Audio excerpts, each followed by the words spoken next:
जय हिंद दोस्तों, नमस्कार। लोकसभा इलेक्शन गुजर चुके हैं और जो विधानसभा इलेक्शन है उसमें अभी 3-4 माह का टाइम है। लेकिन जो सरगर्मी है, गतिविधियां है, बढ़ गई है।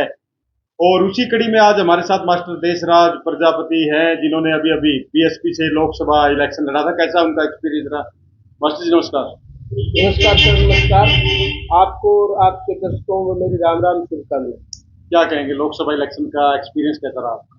देखिए, लोकसभा चुनाव मैंने जो लड़ा है 2024 में बहुजन समाज पार्टी की ओर से, मुझे बहुत ही बहुत बढ़िया अनुभव, सुखद अनुभव हुआ है। क्योंकि जो समाज के गरीबी रेखा में सबसे पीछे खड़े लोग हैं, शोषित वंचित अल्पसंख्यक लोग जो हैं, उनको किसी भी राष्ट्रीय पार्टी ने 75 सालों से एमपी की टिकट देना नागवार गुजरी उन्हें। और किसी भी ऐसे गरीब समाज के लोग को 75 साल में एमपी की टिकट नहीं दी। केवल केवल मात्र बहन मायावती जी बहुजन समाज पार्टी की ओर से मुझे एमपी की टिकट दी।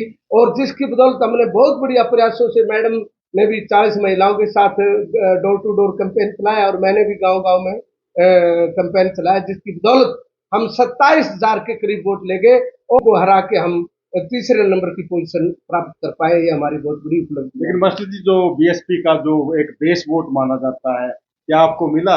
पूरा का पूरा लग रहा है? ऐसा है, ये अब की बार इस चुनाव में एक बहुत बड़ा मुद्दा अलग से नजर आया मुझे कि वोटों का टोटल ध्रुवीकरण हो चुका था।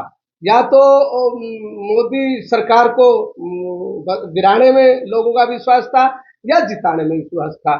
उस कड़ी में जो लोग बहुजन समाज के कैडर आधारित लोग थे, उन्होंने भी वोट, क्योंकि एक नारा दे दिया गया कि भाजपा 400 पार, 400 पार, भाजपा 400 पार। और यदि भाजपा 400 पार होगी तो ये लोकतंत्र और संविधान को खत्म करेगी।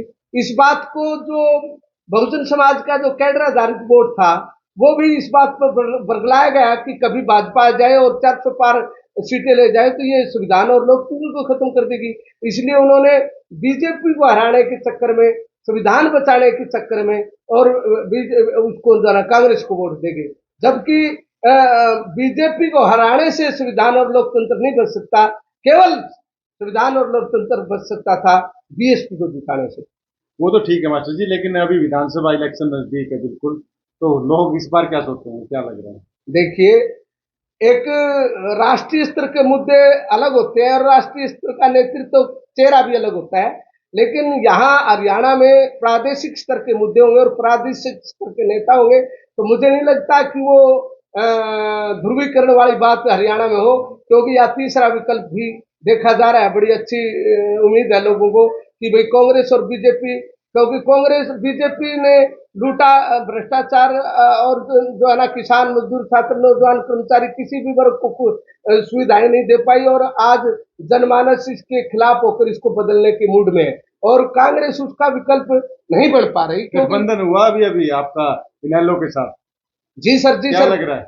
गठबंधन बहुत बढ़िया, क्योंकि हमारी जो राष्ट्रीय नेता बहन मायावती के मार्गदर्शन में हमारे राष्ट्रीय कोऑर्डिनेटर जो हमारे आकाश आनंद जी हैं और उधर से इनेलो के जो महासचिव हैं, मुखिया हैं अभय जी, उन्होंने मिलके संयुक्त रूप से प्रेस कॉन्फ्रेंस करके और चंडीगढ़ में एक घोषणा की है कि हमारा गठबंधन हुआ है और वो सीटों का तालमेल होकर सीट बंटवारा भी हो चुका है कि 53 पे लड़ेगी INLD और 37 पे लड़ेगी हमारी बहुजन समाज पार्टी। लेकिन कुछ लोग कह रहे हैं कि ये कुछ नहीं है, खाली वोट काटने का एक सिस्टम बना है, बाकी कुछ नहीं है, इनको होना जाना कुछ नहीं, खाली वोट काटेंगे बोला। आप एक बात बताइए, वोट काटू लोग तो वो होते हैं ना जिनके वोट, अरे देखिए, जो आज किसान मजदूर कमेरा वर्ग है, वो देश और प्रदेश में सबसे ज्यादा वोट उन्हीं के हैं। और ये दुर्भाग्य है कि जो किसान मजदूर और कमेरा वर्ग के वोट है वो इन्होंने बरगला के अपनी तरफ कर रखे हैं। अब हम उनको समझा बुझा के यदि हमारे किसान मजदूर कमेरा वर्ग को अपनी तरफ लाते हैं तो ये क्या वोट काटू है? और देखिए, राष्ट्रीय लेवल की पार्टी है, राष्ट्रीय बहुजन समाज पार्टी राष्ट्रीय लेवल की पार्टी है, वो क्या वोट काटू है? वोट काटू नहीं, हम वास्तव में ही सरकार बनाएंगे। और मैं एक बात स्पष्ट तौर पर कह रहा हूं कि ना ही तो बीजेपी का बहुमत आएगा और ना ही कांग्रेस का बहुमत आएगा।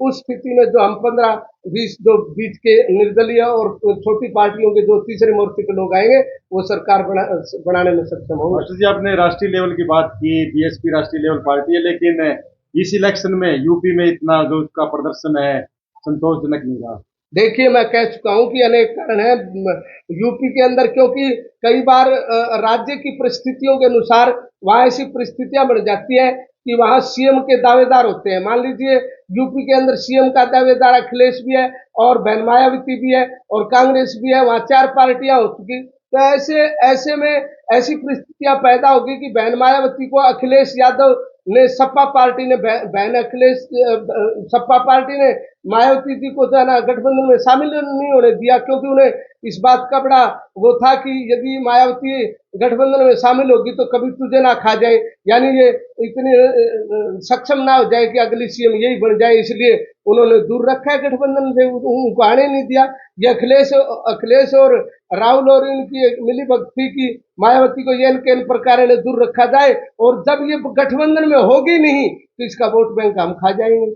चलो ये तो राष्ट्रीय पार्टी की बात हो गई, लेकिन यहाँ मैं बताना चाहूंगा कि अभी आप लोगों का समझौता हुआ है, क्या मान के चले कि जो बीएसपी को बुरवाला, आप बुरवाला से लड़ना चाहते हैं? जी ऐसा है, देखिए बहुजन समाज पार्टी ने 9 कैंडिडेट उतारे थे, उनमें से सबसे ज्यादा वोट मुझे बरवाड़ा से मिले, क्योंकि बरवाड़ा में मुझे 5,000 वोट मिले हैं और बहुजन समाज पार्टी का ऑल हरियाणा में सबसे ज्यादा वोट मुझे मिला है। और बरवाड़ा मेरा गांव भी है और मेरी ससुराल भी आती है, क्योंकि जो हिसार का एरिया है वो भी मेरी ससुराल का एरिया है, मेरा गांव भी और मेरी ससुराल भी है, इसलिए मैं प्रायोरिटी बेस पे बरवाड़ा से ही लड़ना चाहता हूँ। बाकी पार्टी जहां मुझे लड़ाएगी, पार्टी का मुझे फैसला सर्वमान्य है। नहीं, क्या उम्मीद है कि आपका जो प्रदर्शन रहा उसको पार्टी देखेगी और बुरवाड़ा की टिकट आपको मिलेगी? देखिए, पूरे हरियाणा में बरवाड़ा विधानसभा से मेरी दावेदारी 100% बढ़ती है, क्योंकि पूरे 90 के 90 हलकों में सबसे ज्यादा वोट बहुजन समाज पार्टी को बरवाड़ा से आया है, इसलिए 100% दावेदारी बरवाड़ा से मेरी है। अरे जो मेरे मुकाबले में थे वो तो कहीं नजदीक भी नहीं है, केवल कांग्रेस और बीजेपी छोड़ के थर्ड मोर्चे की कोई पार्टी मेरे नजदीक ही नहीं है, तो मेरा दावा 100% बनता है। ये जो गठबंधन है इसके बारे में क्या कहें कि ये मौसमी है या लंबा चलेगा कुछ? देखिए, गठबंधन राजा महाराजाओं के समय से भी गठबंधन और समझौते होते रहे, और ये समझौते एक दूसरे के पूरक भी होते हैं, क्योंकि आज किसानों का जो प्रतिनिधित्व करते हैं उनको भी पता लग गया कि अकेले किसानों से हम राजनीति में नहीं आ सकते, और मजदूरों का जो प्रतिनिधित्व करते हैं विशेष तौर पे उनको भी पता लगा कि हम केवल मजदूरों के सारे सत्ता में नहीं आ सकते, इसलिए दोनों ने मिलकर ये महसूस किया कि किसान मजदूर कमेरा वर्ग टोटल जो है ना इकट्ठा हो जाए तो किसान मजदूर कमेरा वर्ग के वोट सबसे ज्यादा है, इसलिए स्वाभाविक गठबंधन है और एक समय की नजाकत है। इसको देखते हुए बहन मायावती और अभय ने सही फैसला लिया, बिल्कुल जायज है, सही गठबंधन है और लंबा चलेगा। ये दिलों का मिलन है, मतभेद भी नहीं है और दलगत भेद भी नहीं और मतभेद भी नहीं है, लंबा चलेगा। अभी जो खाली टिकटें किसको कितनी मिलेगी ये डिक्लेयर हुआ है या कुछ टिकटों का ये फाइनल भी हुआ कि वहां से ये पार्टी लड़ेगी, ऐसा कुछ है? देखिए, अभी तक तो 90 विधानसभाओं में अभी 53 और 37 का बंटवारा हुआ है। अभी कुछ दिनों में 5-10 दिनों के अंदर ये डिक्लेयर हो जाएगा कि भाई किस पार्टी के खाते में कौन सी टिकट जाएगी और कौन वहां से लड़ेगा आने वाले 10 दिनों एज ए कैंडिडेट अगर बीएसपी आपको बरवाड़ा से टिकट देती है तो क्या कुछ ऐसे हालात है जिनको सुधारने की आप कोशिश करेंगे? अरे बरवाड़ा में तो सबसे पहली बात तो ये है कि बरवाड़ा को बाहरी कैंडिडेटों ने इतना फद्दू समझ लिया, यहाँ के लोगों को बेवकूफ समझ लिया कि बरवाड़ा हल्के के लोगों को बेवकूफ समझ के बाहर के लोग आते रहे और जीतते रहे। एक दो को छोड़ के अपवाद के रूप में एक दो को छोड़ के बाकी सभी कैंडिडेट बाहर ही रहे। तो मैं कह रहा हूँ कि एक तो स्थानीय हम होंगे, यदि स्थानीय होंगे तो स्थानीय मुद्दों को उठाएंगे, वहां बिजली पानी सुरक्षा रोजगार शिक्षा सभी मुद्दों पर जरूरत है ध्यान देने की। आज जो है ना बेरोजगारी में पिछड़े हुए हैं, शिक्षा में पिछड़े हुए, रोजगार में पिछड़े हुए, ये लोग रेवड़िया बांटते घूम रहे, स्थायी समाधान तो नहीं कर रहे ना। ये तो 5 किलो दाने दे दिए, भिक्षा पे जीत रहना सिखा रहे हैं और येन केन प्रकार शराब का नशा दे के और लालच वालच दे के रेवड़ियां बांट के राजनीति करते हैं। अगर ये 5 किलो दाने और ये घुमाने फिराने और ये टी शर्ट बांटने का ये प्रोग्राम छोड़ दे और लोगों को स्थायी रोजगार दे तो अपने आप ही लोगों की जो है ना बेहतरी हो जाएगा, विकास हो जाएगा, उनका जो है ना विकास होगा फुल। लेकिन ये शिक्षा, रोजगार, स्वास्थ्य, सुरक्षा, इन मुद्दों की तरफ तो ध्यान ही नहीं देते। केवल एक मुद्दे तो इनके हैं ही नहीं, केवल ये तो एक टरकाऊ, केवल एक तात्कालिक रेवड़ियां बांटते हैं और फायदा उठाते हैं। जो बरवाला जो सीट है वह कुम्हार बहुल्य सीट है, और खास करके कांग्रेस से घोडेला हो, भूपेंद्र गंगवा हो, या फिर रणवीर सिंह गंगवा हो, या बीजेपी से अपने बाबा दर्शन गिरी हो, सब मानते हैं कि उनका एक खास वोट बैंक है कुम्हार बिरादरी में, और बोलते हैं कि हम कुम्हार बिरादरी के बड़े नेता हैं। उस बारे में आप क्या कहेंगे, कितनी पकड़ है आपकी अरे ऐसा कुम्हार वोटों की? ऐसा है, ये लोग राजनीति में केवल पिछड़ा वर्ग में खास करके कुम्हारों का नाम लेके राजनीति में आना चाहते हैं, वरना समाज के मुद्दों की तरफ कभी इन्होंने ना तो पार्टी में आवाज उठाई, ना सड़क पे आवाज उठाई, ना संसद में उठाई, ना पार्टी में उठाई। क्योंकि ये लोग समाज के जो मुद्दे हैं, चाहे वो जातिगत जलना की बात हो, चाहे वो फर्स्ट सेकंड क्लास में रिजर्वेशन की बात हो, चाहे क्रिमिनल की बात हो, चाहे 127वां संशोधन बिल रद्द होना चाहिए इसकी बात हो, चाहे महिलाओं को ओबीसी की महिलाओं को रिजर्वेशन देने की बात हो, इन मुद्दों पर ये जो ये पार्टियों में बैठे हुए लोग हैं ना, ये कभी समाज की बात ही नहीं करते। ये तो केवल अपने हित और अपने परिवार तक सीमित रहने वाले लोग हैं। ये तो पार्टी की यस मैन है, पार्टी की यस मैन करते हैं, बाकी समाज के लिए क्या करते हैं? ये तो समाज को मूर्ख बना के और वोट लेने का एक राजनीतिक चाल है, वरना ये समाज के मुद्दों को कभी उठाती ये है। जो आपने बताया, यही बात 28 तारीख को देखने को मिली। एक समाज की एक प्रोग्राम था, समाज का प्रोग्राम, जबकि वो समाज का ना होके एक पार्टी विशेष का प्रोग्राम हो गया था, और वहां पर खींचातान देखी गई जो अपने आप को कुम्हार बिरादरी का सर्वा सर्वा बोल रहे हैं उनमें। अरे मैं तो मैंने तो एक उसके ऊपर जो ना व्हाट्सएप के ऊपर कमेंट्स किया था कि भाई जो ये दक्ष प्रजापति की बाढ़ से आई हुई है सम्मेलनों की, ये जयंतियों की, ये जयंतियों में हमारे ना ही तो आयोजक, ना ही संचालक, ना ही चीफ गेस्ट, ना ही हमारा कोई, अरे दक्ष प्रजापति गुरु मानते हैं, मतलब कुमार बिरादरी गुरु मानता है, तो वहां कुमार बिरादरी आयोजक होनी चाहिए ना, संचालक होनी चाहिए ना। सभी उस पोस्टर में कहीं भी कुमार बिरादरी की किसी आदमी का नाम नहीं था। और यहाँ तक बता दूं कि चीफ गेस्ट तो किसी अन्य बिरादरी को बनाया जा सकता है, लेकिन जब आयोजक की दक्ष प्रजापति जयंती मना रहा है कुमार समाज, तो कुमार समाज किसी आदमी का पोस्टर में नाम क्यों नहीं दिया गया? तो नाम भी नहीं, और उसमें खास करके पार्टी विशेष के नारे भी देखे गए, सारा का सारा एक सिस्टम अरे देखा वो गया। प्रोग्राम कहने को दक्ष प्रजापति का था, वरना सारा पॉलिटिकल बेस्ड प्रोग्राम था। उसमें पॉलिटिकल पार्टियों ने वोट लेने के लिए दक्ष प्रजापति के नाम पर बेवकूफ बना के और कुमारों को किसी प्रकार से अपनी तरफ किया जाए। कभी हुडा अपनी तरफ करने की कोशिश करता है, कभी दूसरा बीजेपी करती है, नायब सैनी करते हैं। नायब सैनी तो अब जो है ना वो मुखौटा बना दिया गया है, वरना 9 साल तक कहीं ओबीसी याद नहीं आया, आज 1 साल के लिए मुखौटा बना दिया और आगे वोट लेने के लिए ये भी कह दिया कि नायब सैनी हमारे चीफ मिनिस्टर होंगे, जबकि हकीकत है कि यदि सत्ता योग्य सीटें आ गई तो मतलब नहीं है ओबीसी को सीएम बना दे। चलिए मास्टर जी, जानना चाहूंगा कि तैयारियां किस प्रकार की चल रही है अब आपके विधानसभा इलेक्शन को लेकर? देखिए, मैंने लोकसभा का बड़ा बखूबी बढ़िया इलेक्शन लड़ा है और मेरी 9 के 9 विधानसभाओं में सभी गांव में मैं मेरे पास रजिस्टर में सबके नाम अंकित है और मैं उंगलियों पे नाम जानता हूँ, उन्हें गांव काम और नाम से जानता हूँ। और एक मुद्दे आधारित राजनीति कर रहे हैं और लोगों को जागरूक करते हैं।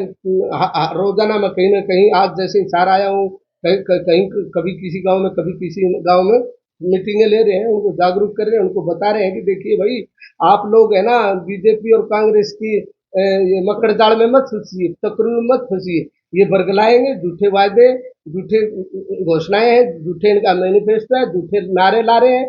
और ये लोग एक्चुअल में किसान मजदूर के ना कभी हुए ना होंगे, क्योंकि ये पूंजीपति गरीबों से तो करते हैं वायदे और पूंजीपतियों को करते हैं फायदे।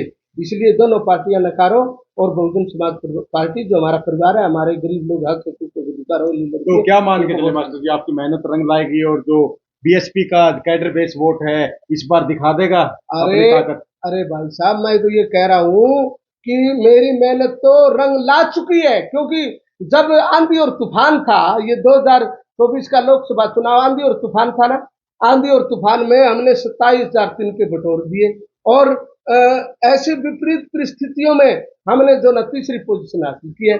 अब हरियाणा की पोजीशन में देखना, आप कमाल कमाल करते हो।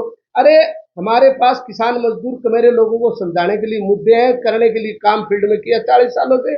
40 सालों से हमने सरपंच मैडम रही है 10 साल, और मैं टीचर रहा हूँ, और साथ के साथ समाज सेवा करते रहे। 10 साल सरपंच रहे।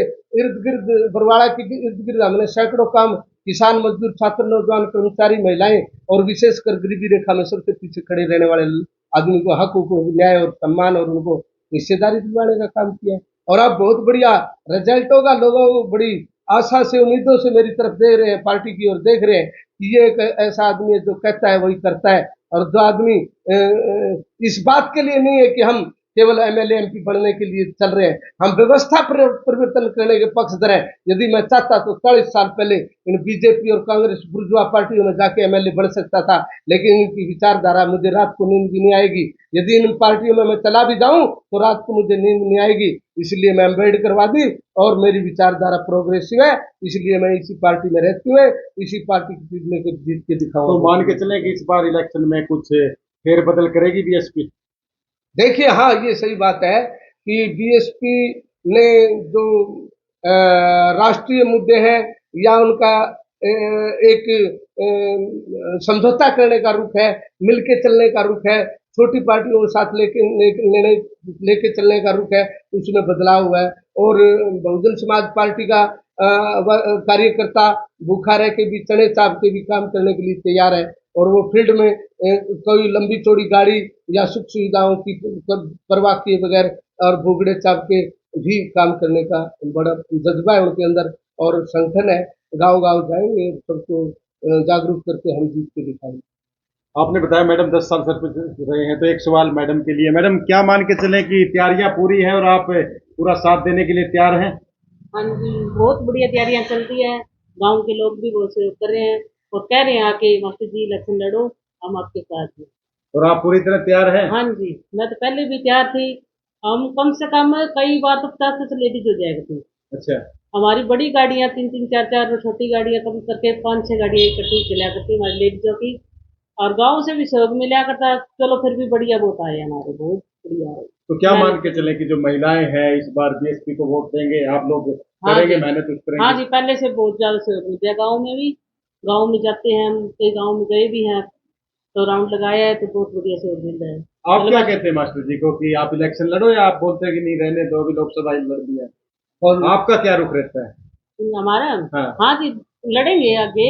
आप मतलब हाँ जी, बोलते हैं, इनको साथ- हौसला बढ़ाते हो? हाँ जी, ये तो नहीं बोलते नहीं लोकसभा में हार गए आप घर नहीं, बैठ जाओ? नहीं, मास्टर जी की रुचि है जी। देखो, अच्छा। पहले तो मेरे को इलेक्शन इन्होंने लड़वाया, सरपंची का भी, विधान का, ये लोकसभा का, विधानसभा का, दोनों मेरे को लड़वाए। अब मैं मास्टर जी को कह रही, मैम तो आपने लड़वाए, तो अब हम आपका साथ देंगे। वो पहले टीचर थे मास्टर जी, तो सरकारी जॉब के कारण लड़ नहीं सके, तो अब हम उनके साथ हैं। पूरा मतलब परिवार मास्टर जी साथ ने है आपको जी, गाँव सरपंच का साथ है लड़ाया, जी। तो आपने लोकसभा और अब विधानसभा का लड़ाने के लिए बोल आज दिया? पूरा पहले परिवार गांव सारे साथ है जी, पड़ोसी तो गांव बोलते भी ना साथ एक है। सफल इंसान के पीछे एक महिला का हाथ होता है, तो वो हो सकता है मास्टर जी के लिए आप मास्टर जी सफल। का हाथ था जी मेरे पीछे वाले। तो अब इनके साथ पूरा परिवार है जी, और सब गांव वाले भी साथ है जी। धन्यवाद आपका। तो मास्टर जी बहुत बहुत धन्यवाद, आपने समय दिया इतना, और बाकी बातें विस्तार से दोबारा जब मिलेंगे तब करेंगे, लेकिन फिलहाल के लिए इतना ही है। धन्यवाद। थैंक आपका बहुत बहुत। तो दोस्तों, हमारे साथ मास्टर देशराज प्रजापति थे, जिनका साफ तौर पे कहना है कि इलेक्शन के लिए कमर कस ली है, और जैसा मैडम ने बताया कि पूरी तैयारी के साथ ग्राउंड में उतर चुके हैं। आगे क्या रहेगा वो तो समय बताएगा, लेकिन फिलहाल समय है ब्रेक का, और हम लोग यहाँ पर लेते हैं ब्रेक। कैमरा पर्सन राहुल के साथ मैं देव आजाद। मिलेंगे अगली अपडेट पे थोड़ी देर बाद, तब तक के लिए जय हिंद, जय भारत।